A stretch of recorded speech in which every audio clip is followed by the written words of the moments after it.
येन हस्तावलम्बेन तारितोऽहं भवाम्बुदे तं महाश्रमणं वन्दे चन्द्रप्रख्यं सुशीतलम् तं महाश्रमणं वन्दे चन्द्रप्रख्यं सुशीतलम्। भिक्षु विहार में विराजित भिक्षु पटधर परम पूज्य युग प्रधान आचार्य श्री महाश्रमण जी के चरणों में सबक की वंदना। मंचस्थ बहुश्रुत परिषद के सदस्य मुनि श्री दिनेश कुमार जी स्वामी आदि मुनिवृंद और यहाँ उपस्थित सभी धर्मानुरागी भाइयों और बहनों, जो आज इस भगवती संवत्सरी महापर्व पर, पर्युषण के शिखर महापर्व पर आज प्राय सभी लोग जो पौषध में साधनारत हैं, आज सुबह प्रातः काल सुबह सवेरे से ही आप सभी लोगों का कहा जा सकता है कि ऐसे शयोपशम भाव का जागरण हुआ है कि आपको एक दिन में इतना ज्ञानार्जन करने का अवसर मिला। ऐसे सारे लोग भाग्यशाली नहीं होते हैं, सब लोगों का इतना शयोपशम नहीं होता कि उन्हें इतना कम समय में इतना कुछ जानने को मिले, इतना कुछ सुनने को मिले। तो इस नंदन वन में कहते हैं शयोपशम भाव का एक इतना विशाल एक प्रभाव और उदाहरण देखने को मिल रहा है, जहां इतने हजारों की उपस्थिति में जिस प्रकार मुनीष ने फरमाया, इतने विलंब तक भी आज हजारों की संख्या में भी श्रावक धर्म श्रवण कर रहे हैं। जब श्रावक श्राविकाओं को देखते हैं तो छोटे बड़े, आज हमारे सामने यहाँ तीसरे पंक्ति में छोटा सा बालक बैठा हुआ है और हम इसे सुबह से देख रहे हैं, सुबह से प्राय लगभग 9 बजे से देख रहे हैं। ये छोटा सा बालक कितनी स्थिरता के साथ में बैठ रहा है और लगता है कि ये भी देखिए कितना विशेष बात है, इतना छोटा होते हुए भी आज ये आप सभी लोगों के लिए कितनी प्रेरणा है कि बिना कुछ बोले शांत भाव से ये प्रवचन श्रवण कर रहा है। तो सभी इसी तरीके से इस बच्चे के लिए तो हमें दिख गए, इस प्रकार से आगे पीछे कितने छोटे बालक बालिकाएं यहाँ पर होंगे जो शांति पूर्वक इस विशेष दिन पर विशेष धर्म आराधना का अवसर ले रहे हैं। मुनिषि ने यहाँ फरमाया कि मैं निन्नववाद के विषय में अपनी प्रस्तुति देने के लिए यहाँ खड़ा हुआ हूं। जब भी प्राय संवत्सरी महापर्व पर हम अनेक विषयों पर सुनते हैं, जिनमें एक विषय होता है निन्नववाद। ये निन्नव शब्द लोगों में एक जिज्ञासा पैदा करता है कि निन्नव होता क्या है, क्योंकि हमारी सामान्य भाषा में, बोलचाल की भाषा में हम निन्नव शब्द का प्रयोग नहीं करते हैं। शायद ही ऐसे कोई लोग होंगे जिन्होंने पिछले साल भर में भी शायद निन्नव शब्द सुना हो या उस शब्द का प्रयोग किया। तो सबसे पहला प्रश्न यही उठता है कि निन्नव होते कौन है। निन्नव को समझने से पहले यह समझना जरूरी होता है कि हमारी सारी धार्मिक आराधना का आधार क्या है। तो उसका एक संक्षिप्त उत्तर होगा कि हमारी सारी साधना का, हमारे सिद्धांत का, सभी का आधार होता है तीर्थंकर की वाणी। तीर्थंकर की वाणी ही वही हमारे लिए प्रमाण है, वही हमारे लिए ज्ञान है और वही हमारी साधना का आधार बन जाती है। तो जो तीर्थंकर की वाणी होती है, जो व्यक्ति उस तीर्थंकर के वाणी के खिलाफ जाने का प्रयास करता है, तीर्थंकर की वाणी को झूठ कहता है और अपनी बात को तीर्थंकर की वाणी के ऊपर स्थापित करने का प्रयास करता है, उस साधु को निन्नव शब्द से कहा जाता है, स्थापित किया गया, उसे निन्नव शब्द की संज्ञा दी। सूत्र के तांग, जिसकी मूल प्राकृत भाषा में सूर्य गणो सूत्र कहते हैं। हम पर्युषण में हम आगम के शब्दों को भी सुनते हैं। सूत्र के तांग, सूत्र में कहा गया विसोहियंते अणुकाहयंते जे यात भावेन व्यागरज्जा अट्ठाण्ये हो ही बहु गुणाणाम वेनान संवाय मुसंवदित। जो व्यक्ति विसोहियम सूत्र है, धर्म है, उन्हें गलत स्थापित करता है, उन्हें गलत कहकर वो झूठ की प्ररोपणा करता है, वो व्यक्ति जो होता है, जो मृषावादी होता है, वो व्यक्ति बहुत सारे गुणों के लिए अस्थान बन जाता है, अर्थात कुपात्र बन जाता है। उसमें गुण ठहर नहीं सकते। तो ये निन्नव भी ऐसे ही होते हैं। तो जैन परंपरा के इतिहास में 7 निन्नवों का वर्णन मिलता है। 7 निन्नव हुए हैं जो कभी ना कभी, या शुरुआत में तो भगवान महावीर के अनुयायी थे।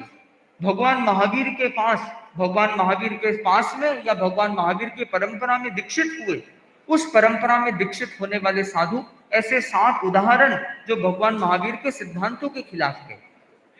इसी श्रृंखला में कहा जाता है कि पहला जो नाम आता है वो है जमाली। जमाली और कोई नहीं। कितना आश्चर्य का बात है जब हमें ये जानने को मिलता है कि 7 निन्नवों में पहले निन्नव का नाम है जमाली। और ये कौन था? ये और कोई नहीं, ये स्वयं भगवान महावीर का दामाद जमाई। भगवान महावीर के संसार पक्ष में एक ही पुत्री थी, उस पुत्री का नाम था प्रियदर्शना। प्रियदर्शना के जिस राजकुमार से उसकी शादी हुई, वो उस राजकुमार का नाम था जमाली। और ये वो ही जमाली है जिसने भगवान महावीर के प्रवचन को सुनकर भगवान महावीर के पास दीक्षा स्वीकार की। कुछ परिस्थितियों का एक ऐसा कहते हैं भूमिका होती है। कई बार ऐसी परिस्थितियां या मूलतः हम देखें तो हम कई बार मोहनीय कर्म का ऐसा उछाल आ जाता है कि व्यक्ति सर्वज्ञ के भी खिलाफ चला जाता है। हम हमारे धर्म संघ में देखते हैं कि हमारे धर्म संघ में कितने सारे विद्वान साधु हैं, कितनी विदुषी साध्वियां हैं। आज जब हमें ऐसे विद्वान विद्वत वरेण्य आचार्य प्रवर का सानिध्य मिलता है तो ऐसा लगता है कि चाहे मन के कोई भी प्रश्न हो, हम उनके पास लेकर जाए तो हमें बहुत अच्छा समाधान मिल सकता है। तो जब हमें ऐसे विद्वान साधु साध्वियों पर भी जब इतना गर्व है, आप कल्पना कीजिए कि जिस व्यक्ति को स्वयं तीर्थंकर का सानिध्य प्राप्त हो, जिसे स्वयं केवल ज्ञानी का सानिध्य प्राप्त हो, उस व्यक्ति का कितना बड़ा सौभाग्य होगा कि वो उसे जो प्रश्न हो उसका समाधान उसे मिल सकता है। पर इसके उपरांत भी आप देखिए, जमाली की एक बार की घटना है कि जमाली दीक्षा लेने के बाद में उसने काफी अध्ययन किया और जमाली एक तरीके से 500 साधुओं का नेतृत्व करता था। एक दिन जमाली भगवान महावीर के पास आता है और भगवान महावीर से आकर कहता है कि भगवान, मैं जनपद विहार करना चाहता हूं, विहार यात्रा करना चाहता हूं, तो उसके लिए आप मुझे आज्ञा प्रदान करें। तीर्थंकर जो होते हैं, जब भी तीर्थंकर से कुछ पूछा जाता है, प्रश्न किया जाता है या किसी चीज की आज्ञा मांगी जाती है, तो तीर्थंकर के 3 प्रतिक्रियाएं होती है। या तो तीर्थंकर आज्ञा फरमाते हैं कि हाँ, जैसे तुम्हें सुख लगे वैसा तुम करो, या तो तीर्थंकर निषेध कर देते हैं कि नहीं, ये तुम्हें नहीं करना चाहिए, ये सही नहीं है, ये अर्थ सही नहीं है, और तीर्थंकर उसके लिए ना फरमा देते हैं। तीसरी प्रतिक्रिया होती है, वो होती है मौन की, जहां पर कुछ नियति जैसा प्रसंग होता है, जहां कुछ किया नहीं जा सकता, अथवा जो लौकिक कार्य होते हैं वहां तीर्थंकर मौन हो जाते हैं। न तो वो आज्ञा दे सकते हैं, न कुछ परिस्थितियों में निषेध ना फरमा पाते हैं, वो मौन रह जाते हैं। जमाली के प्रसंग में भी यही हुआ कि जब जमाली ने जनपद विहार यात्रा करने की आज्ञा मांगी तो तीर्थंकर मौन रहे। जमाली ने वापस आज्ञा ली, तीर्थंकर तब भी मौन रहे। तब जमाली ने बिना आज्ञा प्राप्त किए ही वहां से 500 साधुओं के साथ लेकर विहार कर दिया। विहार हुआ। देखिए, जैन साधु की जो साधना पद्धति है वो अपने आप में बड़ी कठिन कुछ अपेक्षाओं से हो सकती है। मानसिक आनंद की बात करें तो मैं कहूंगा कि श्रावक श्राविका उसकी बराबरी नहीं कर सकते। साधु साध्वी जिस मानसिक आनंद में और चित्त के जो आह्लाद में रहते हैं, उसकी तो संभवतः श्रावक श्रावी की बराबरी नहीं कर सकते। पर जहां तक शारीरिक असाता का प्रसंग हो तो हो सकता है कि साधु साध्वियों के जीवन में उपसर्ग अधिक आते हैं। साधु साध्वियों को जीवन में कठिनाई का सामना कई बार अधिक करना पड़ता है। पुराने समय की तो बात ही अलग। मैंने भी दीक्षा लेने के बाद में ऐसे प्रसंग का अनुभव या ऐसे कहते हैं कि घटना भी काम पड़ा है कि जब हमें रहने का स्थान नहीं मिला और हमें रात शमशान भूमि में गुजारनी पड़ी। ऐसा भी समय मिला है जब पानी पीने के लिए नहीं मिला तो लोगों के नहाने के लिए जो कुएं का पानी गर्म किया गया था वो हम जांच के लिए पीने के लिए लेकर आए हैं, और किस प्रकार उसे विधि से ठंडा करके फिर उसे पानी पीने में काम लिया गया। तो जब आज भी ऐसे घटना प्रसंग होते हैं, अब कल्पना कीजिए प्राचीन समय में जहां पर लोगों को प्राय जानकारी नहीं हो कि जैन साधुचर्या कैसी होती है, साधुओं को कैसा नियमों का पालन करना पड़ता है, तो कितनी कठिनाई उत्पन्न हो सकती है।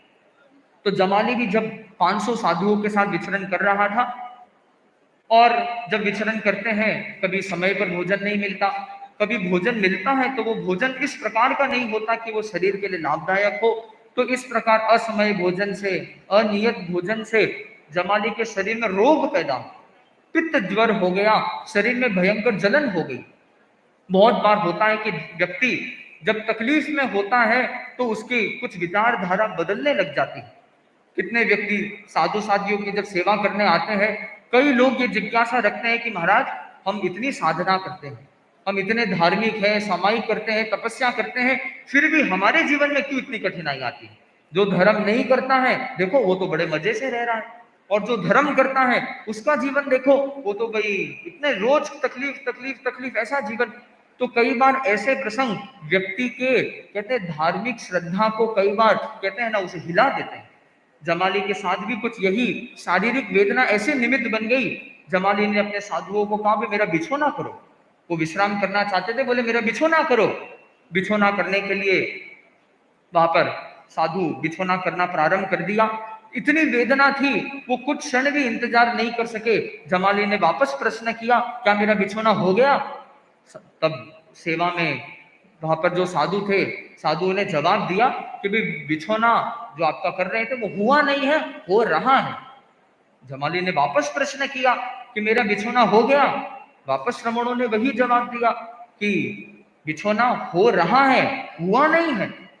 बस ये शब्द जमाली के कानों में पड़े और एक तरीके से उसकी सैद्धांतिक अवधारणा भी हिल गई, क्योंकि जमाली ने अब तक तो भगवान महावीर के सिद्धांत को सुना था कि कड़े माने कड़े, कि जो चीज हो रही है मानो वो हो गई। जमाली ने कहा जो हो रही है ये तो स्पष्ट उदाहरण है, मेरे संत कह रहे हैं कि बिछोना हो रहा है, हुआ नहीं है। पर भगवान महावीर का सिद्धांत तो कहता है कि जो हो रहा है मानो वो हो गया। तो ये तो एकदम उल्टी बात है। इसका मतलब तो भगवान महावीर का सिद्धांत गलत है। उस शारीरिक वेदना का निमित्त पाकर जमाली की सैद्धांतिक अवधारणा हिल गई और उसने ये मान लिया, इस चीज की स्थापना कर ली कि भगवान महावीर का जो सिद्धांत है कि जो हो रहा है वो हो गया, ये गलत है। और जमाली ने कहा जो हो रहा है वो हो रहा है, और जब वो पूरा हो जाएगा तभी मैं मानूंगा कि वो पूरा हो जाएगा। इस प्रसंग में हमें एक बहुत सुंदर बात जानने को मिलती है कि ये भगवान महावीर का सिद्धांत क्या कह रहा है। कड़े माने कड़े, अर्थात जो हो रहा है वो हो गया। हम एक उदाहरण ले सकते हैं कपड़ा का। बड़ा सुंदर जैन दर्शन का ये सिद्धांत है कि जब कोई व्यक्ति कपड़ा बनाता है, कपड़े बनाने की क्रिया में जैसे जैसे एक एक धागे जुड़ते जाते हैं, हर धागे के साथ कपड़े का निर्माण हो रहा है। या कोई मकान बन रहा है, जैसे जैसे एक एक ईंट जुड़ती जाती है वो मकान बनता जा रहा है। अगर हम ये मान ले कि नहीं जब आखिरी ईंट लग जाएगी, जब आखिरी धागा पूरा हो जाएगा तभी हम उसे कपड़ा या मकान मानेंगे, तो इसका मतलब तो फिर वो मकान कभी बन ही नहीं सकता। तो हर तंतु के साथ में जैसे कपड़े का निर्माण होता है, जैसे हर ईंट के साथ में मकान का निर्माण होता जाता है, उस अपेक्षा से कहा जाता है कि जो हो रहा है वो हो गया। क्यों वो होते होते ही वो अपने अंतिम परिणति तक, अंतिम परिणाम तक वो वस्तु पहुंच सकती है। ये अनेकांतवाद है, ये नए की अपेक्षा है कि हमें चीजों को नए की दृष्टि से भी समझना होता है। पर जमाली ये चीज को नहीं समझ सका। वो तो अपने इस बुझाने के उस प्रसंग से उसने मान लिया भगवान महावीर का सिद्धांत गलत है। कुछ स्वस्थ होने के बाद में उन्होंने अपने साधुओं को बुलाया, साधुओं को बताया कि देखो मुझे तो भगवान महावीर का ये सिद्धांत समझ में नहीं आता, मेरे हिसाब से तो ये सिद्धांत उल्टा है। कुछ साधुओं ने जमाली की बात को स्वीकार कर लिया, वो जमाली के साथ हो गए, और कुछ साधु भगवान महावीर के सिद्धांत के प्रति जमे रहे, वो वापस भगवान महावीर के पास चले गए। पूरा स्वस्थ होने के बाद कुछ समय बाद अब जमाली विचरण करते करते वापस भगवान महावीर के पास आए। आप कल्पना कीजिए, मैं तो समझता हूँ वो व्यक्ति कितना अभागा रहा होगा, आसाधना का कोई भाव नहीं, पर जिसे तीर्थंकर का साक्षात उपस्थिति हो, एक तीर्थंकर का वो दामाद है, तीर्थंकर से उसने दीक्षा ली है, उसके पास वो 500 साधुओं का नेतृत्व कर रहा है, और वो स्वयं भगवान के खिलाफ जाता है। वो भगवान के पास जाता है, भगवान को कहता है कि आपका ये जो सिद्धांत है, मैं कहता हूं कि ये सिद्धांत गलत है, ये सिद्धांत नहीं है, और मैं जिन बन गया हूं, मैं सर्वज्ञ बन गया हूं, और मैं ये कहता हूं कि आपका ये सिद्धांत गलत है। भगवान महावीर के उपपात में गौतम स्वामी भी विराजमान थे। गौतम स्वामी हुए भी जमाली तुम क्या कह रहे हो, तुम सर्वज्ञ कैसे बन गए। उन्होंने कहा कि नहीं, मैं सर्वज्ञ बन गया हूं, आपके साधु कुछ नहीं जानते, मैं जानता हूं कि ये सिद्धांत ऐसा नहीं, ये सिद्धांत ऐसा नहीं। तब गौतम स्वामी ने एक सामान्य सा सरल सा प्रश्न पूछ लिया कि ठीक है, तुम अपने आप को सर्वज्ञ कहते हो, तो ये बताओ कि ये जो दुनिया है, ये जो लोक है, ये शाश्वत है या अशाश्वत है? ये जो जीव है, ये शाश्वत है या अशाश्वत है? अब जैसे ये प्रश्न पूछा, जमाली का मन उद्वेलित हो गया। वो पूछे, अरे शाश्वत कहूं तो ऐसी समस्या, अशाश्वत कहूं तो दूसरी समस्या, क्या जवाब दूं? और उसे मौन रहना पड़ गया, वो जवाब नहीं दे सका। उसके मौन भाव को देखकर गौतम स्वामी ने कहा, करे तुम देखो, तुम इस प्रश्न का भी जवाब नहीं दे सकते। तब भगवान महावीर ने फरमाया कि देखिए जमाली, ये प्रश्न जो गौतम स्वामी ने तुम्हें पूछा, मेरे कितने सारे साधु जो केवल ज्ञानी नहीं है, जो अवधि ज्ञानी नहीं है, वो भी इस प्रश्न का जवाब दे देंगे, पर तुम खुद को केवल ज्ञानी कह रहे हो, पर फिर भी तुम इस जवाब को, इस प्रश्न का जवाब नहीं दे सके। तो भगवान महावीर ने उस प्रश्न का उत्तर दिया, और ये प्रश्न का उत्तर अनेकांत के सिद्धांत को, नए के सिद्धांत को समझने वालों के लिए बहुत अच्छा उदाहरण है कि अनेकांत का सारा सिद्धांत क्या है। भगवान महावीर ने उत्तर दिया कि देखिए, जैसे ये लोक है, लोक कभी नहीं था, या लोक की कभी किसी ने रचना की, ये तो जैन धर्म नहीं मानता। तो लोक का अस्तित्व तो हमेशा से रहा है और आगे भी हमेशा रहेगा। इस दृष्टि से तो लोक क्या है? तो लोक तो हो गया, शाश्वत हो गया। परंतु कल जो लोक की स्थिति थी और आज जो लोक की स्थिति या पर्याय है, वो कल से अलग है, वो बदल गई है। तो उस दृष्टि से तो लोक अशाश्वत। दूसरा, जीव का उदाहरण, क्या जीव शाश्वत है? तो हाँ, एक अपेक्षा से शाश्वत है, क्योंकि जो आत्मा थी वो आज है और वो सदा रहेगी, आत्मा का कभी नाश नहीं हो सकता। तो इस दृष्टि से तो जीव हो गया शाश्वत। परंतु आत्मा कभी नरक गति में जाती है, नरक गति में जन्म लेती है, कभी मनुष्य गति में जन्म लेती है। तो उस दृष्टि से जीव हो गया अशाश्वत, क्योंकि उसके पर्याय बदलते रहते हैं। इतने समझाने के बाद भी जमाली अपना आग्रह को छोड़ नहीं सका। वो भगवान केवलज्ञ, सर्वज्ञ भगवान द्वारा बताई हुई बात को भी वो स्वीकार नहीं कर सका, और वो आखिरकार अलग ही हो गया। और इतिहास के उन पन्नों को जब पढ़ा जाता है तो आश्चर्य लगता है कि भगवान महावीर का स्वयं दामाद तो उनसे अलग हुआ ही, निन्नव बना, उनका विरोधी बना, और साथ साथ में भगवान महावीर की बेटी भी प्रिय दर्शना भी जमाली के साथ हो गई। जमाली के साथ साथ में प्रिय दर्शना ने भी अपने संसार पक्ष के पति का साथ दिया, और वो भी जमाली के साथ। जब एक स्थान में साध्वी प्रिय दर्शना आदि साध्वियों का प्रवास हो रहा था, एक ढंक नाम का भगवान महावीर का उपासक था, और वही उस स्थान का अधिपति भी था। ढंक ने, पुरानी इसमें एक परंपरा थी, जब साधु साध्वी अपना कोई कार्य होते तो वो पर्दा लगाया करते, पर्दा लगाते हैं, चादर लटका देते हैं। तो जो भगवान महावीर का उपासक ढंक जिसका नाम था, उसने एक कोई चिंगारी या आग का कोई ऐसा गोला था, उस चद्दर पे फेंक दी। जैसे उस चद्दर पे फेंकी तो चद्दर क्या होगी? चद्दर आग पकड़ ली। चद्दर धीरे धीरे, वो सफेद चद्दर जलने लग गई। तो जब साध्वी प्रिय दर्शना ने देखा, अरे चद्दर को जलते हुए देखा, प्रिय दर्शना एकदम हड़बड़ा गई और कहा, अरे मेरी चद्दर जल गई, मेरी चद्दर जल गई, मेरी चद्दर जल गई। तब भगवान महावीर के श्रावक, देखिए वो श्रावक भी कितना विवेकज्ञ था, उस श्रावक ने प्रतिबोध दिया प्रिय दर्शना जी को कि आप ऐसा क्यों कह रहे हैं, चद्दर जल गई? चद्दर अभी जल रही है, जली नहीं है अभी। जब पूरी जल जाएगी तो आप तो तब मानोगे ना जल गई। आपका सिद्धांत तो ये है।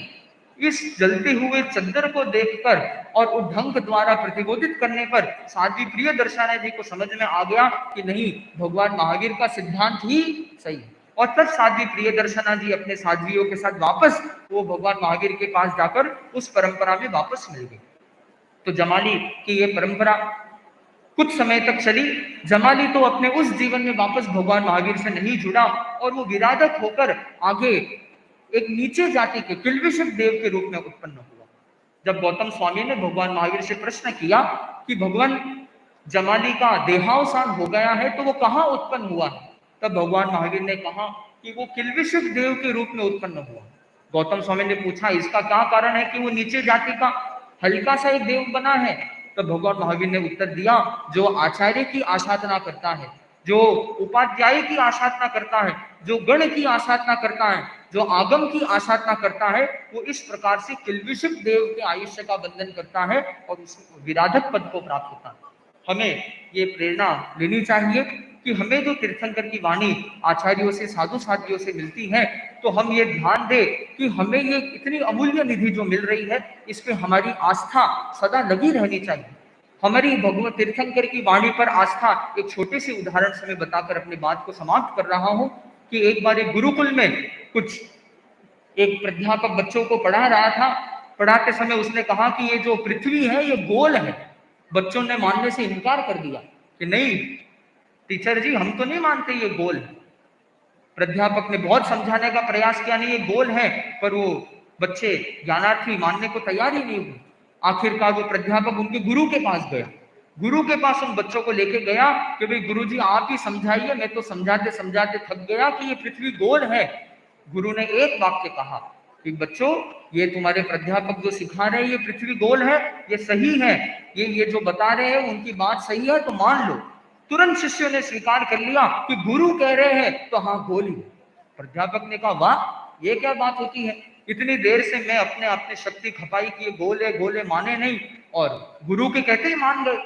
तो शिष्यों ने बड़ा सुंदर जवाब दिया कि भाई हमने ऐसा क्यों किया। बोले हमारी गुरु है, गुरु की वाणी हमारे लिए प्रमाण है। गुरु ने कह दिया गोल है तो गोल है, अगर पृथ्वी चौकोर भी होगी मैं हम उसे गोल बना देंगे, ऐसी उनकी। तो हमारी भी तीर्थंकर आचार्यों की वाणी पर ऐसी श्रद्धा होनी चाहिए कि हमारा मन किसी भी परिस्थिति में कुछ भी होने पर हम उसके खिलाफ न जाए और न खिलाफ जाने को प्रोत्साहन करें। तो हम इस निंदकवाद के सिद्धांत से ये समझ सकते हैं कि किस प्रकार कुछ व्यक्तियों ने भगवान महावीर के सर्वज्ञ द्वारा प्ररूपित सिद्धांत के खिलाफ जाकर भी अपने आत्मा का क्या नुकसान पहुंचाया। तो हम इस प्रकार 7 अनेक ऐसे उदाहरण है, संक्षिप्त में हमने निंदकवाद को समझने का प्रयास किया। तो अपनी वाणी को यही विराम देता हूँ। ओम। जैसे मुनि सिद्ध कुमार जी चैम्बूर में थे, पर अजित स्वामी को यहाँ आना था, यहाँ